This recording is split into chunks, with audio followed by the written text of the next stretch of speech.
Dahil bukas ulit ang Sheikh Zayed Festival, tara, samahan niyo ako for today's video. Medyo malayo-layo nga ito sa city pero merong free bus sa may Alwada bus station. So yearly ngang nag-open ito every winter and this year mag-open siya until February 2026. Pwede kang mag-book ng ticket online or pwede kang bumili ng physical ticket dito sa mga kiosk upon entrance. Personally, gustong-gusto kong bumalik dito dahil hindi ganong crowded. But tonight is another story. Medyo challenging din nga ang paghahanap kung saan kakakain dahil talagang medyo crowded.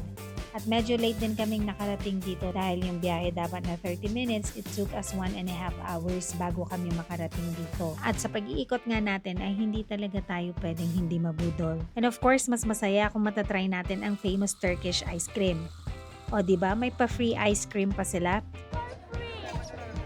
Taon-taon ngang may bago dito, kaya nga kahit na balik-balikan mo to ay hindi ka talaga magsasawa.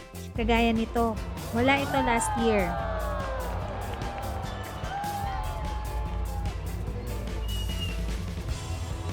Imagine, for 10 dirhams, meron ka ng drone show at may pa-fireworks display pa yan. Kaya kung nandito ka lang sa UAE, wag mo talagang palalagpasin to. So hanggang dito na lang for today's video. See you in the next vlog. Okay, bye! UAE, thank you for making people happy!